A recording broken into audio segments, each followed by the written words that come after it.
right, good morning, everyone. We are going to kick off our media availabilities here today at Homestead-Miami Speedway with Denny Hamlin, driver of the number 11 Joe Gibbs Racing Toyota. We will get right to questions, so if you have one, we will go up here to Bob. Bob Parker, Fox Sports. As a master of analytics, have you analyzed whether you can make it in on points? Yeah, I mean, surely you could. You just got to have one or two of the guys up front to stub their toe and you be elite. That'd be the only way. Speaking of stubbing toes, is there anything that you did with your pit crew this week after last week? No. Yeah, you ride with the group you got. I think that they're certainly not. They're in a slump for sure, but we got to. We got to ride it out and feel like that's the best group that we can put on pit road, and certainly it's not due to talent or anything like that. They've got all the keys that they need for that. They were the best pit crew for the first quarter of this year, but certainly it's just been a lot of different issues on pit road. Pretty much most times we come down, it's been different things, so you can't really pinpoint one, kind of consistent problem that we've had, so you just got to see where it goes. Let's go to Jordan. Jordan Bianchi, Athletic. Broad question, you probably have no specific answer, but where it seems like you guys just don't have the speed right now, and why is that? I think that's hard to pinpoint. Yeah, I mean, I certainly think that we're not leading laps. That definitely is an indicator of speed. We haven't done that over the last, handful of weeks, certainly.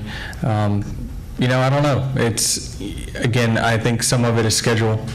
We've had, 3 of these typical ovals that we've, had in the series. Bristol's one of them. We ran top 3, all day, and Kansas. Every time we got right at the lead, we had a bad pit stop, and then Vegas obviously was just wheels came off on that one. So it's just and that's been 7 weeks worth. You got the road courses. I'm not going to lead a bunch of laps there, and not going to show a ton of speed there, and then the super speedway. So it's just it just feels like forever. It just it's certainly not the best time to not be on our A games all around, myself included. So the good news is we've still got a chance, even this late in the game. Looking ahead to Martinsville next week, there's expected to be a different tire compound. It's supposed to be softer with more wear, that kind of thing. It would seem that would play one great track for you, obviously. It would seem to play to your strengths, though, in terms of managing tires and everything. If you look at that as that's your race. Yeah, it certainly is exciting to go there with a tire like we've never seen before, right? Something that's going to be really, really soft, and certainly sounds like tire management, was a thing when they were testing it. The only difference is, certainly you're going to have all those cars out there, and it's going to rubber up, and then the tire will go away somewhat. But I really applaud Goodyear to go out there and have the nerve to put this tire on in the playoffs. Certainly excited to see how that turns out. We're going to go to Lee. Spencer, SiriusXM, NASCAR Radio, and Catchments.com. If you're in a must-win situation next week at Martinsville, given your past history at that track, do you feel like you can close the deal? I know I can. It's just the will you is the real question, right? And if I knew how the race would play out, I'd do a better job driving. It's just these are variables, and you got 35 other guys out there that got different plans than letting you win. So it's very, very difficult to win these races. We've seen that, but certainly feel like it's a racetrack where if I had to, I'm capable. I just the will I don't know. We're going to go up to Holly and then Dustin. Hi, Denny. Holly Kane with the NASCAR Wire Service. So having said all of this, how do you get the team motivated, back on track, ready to go, positive? What do you kind of handle that? Does Chris do it? How do you guys keep the positive mindset that you're going to need?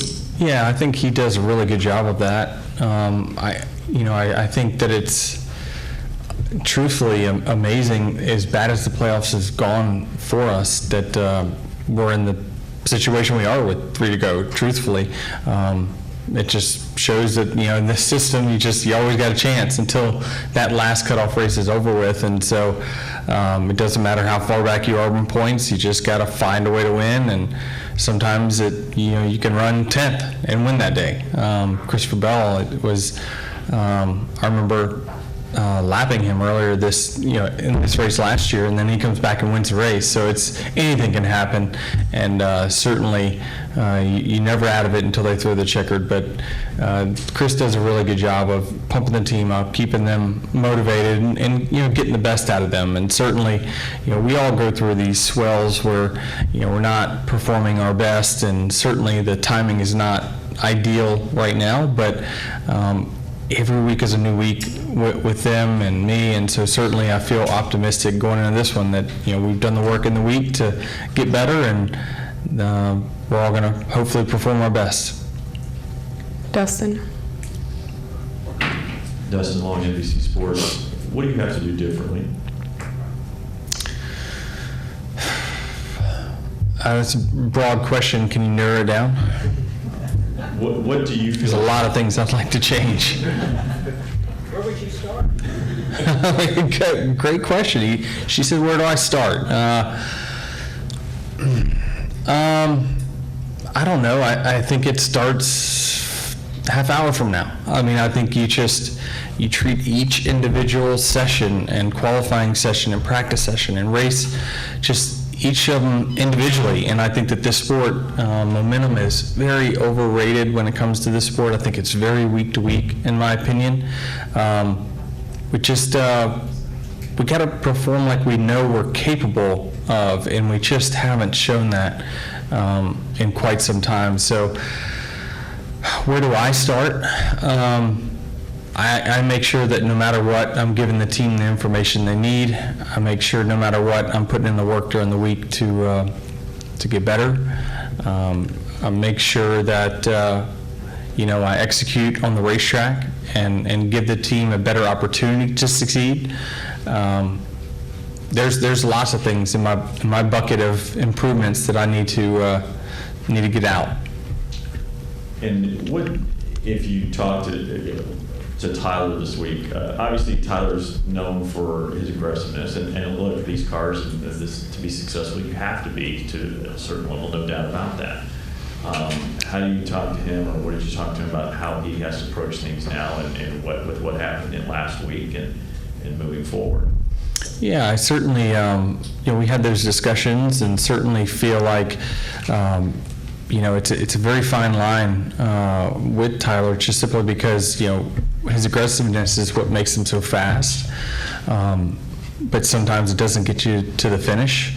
But there's a fine line there, right? If you start trying to pull back and change the way that you've kind of always done things, it's just sometimes you can doubt too much. And certainly in our situations where you got to make split-second decisions, you just don't have time to second guess and say, you got to just trust your instincts, really, and live with the outcome. And certainly, I kind of stated my opinion on it, is that, it was not much positive things that were going to come out of that situation. Pretty early on, I was probably, 50 yards behind it. I saw it coming for quite some time. But yeah, you're in that cocoon and you just can't see everything all the time. You just try to trust your gut, and I think that he's going to be successful long after I'm gone because of those instincts.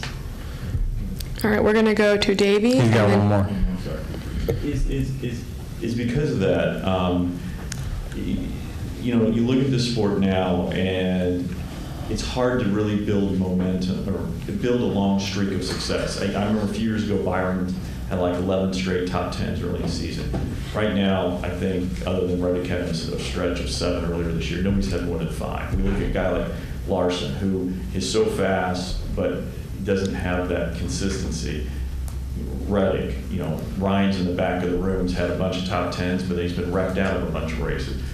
Is it a case of you have to be that aggressive, you have to do that, to be like that with this format, with this way the sport is now and how even it is, because it's hard to build that consistency week after week, so go for it, those opportunities and be willing to accept, hey, maybe I don't get the first, but I'm going to get 35th this week, and I think you answered your own question. But I think, yes, I think it is hard. Track position's more important than it's ever been, so it's really hard for the fast cars to show they're fast until they get there, and sometimes they never get there. So the field gets mixed up through, ill-timed cautions, things like that, that just, once you get buried, you just never know.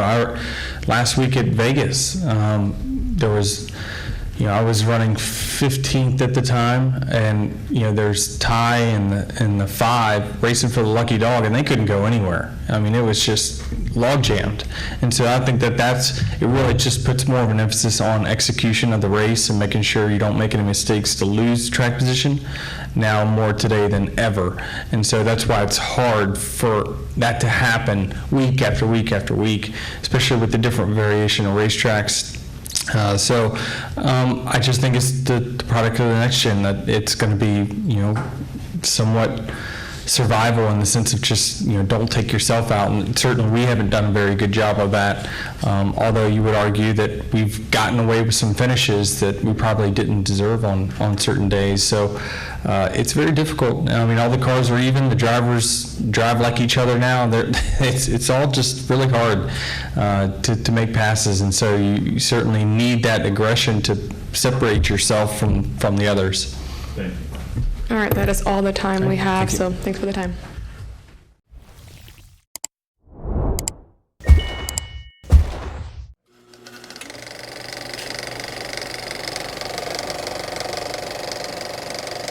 All right, there's the checkered flag. Great job, driver.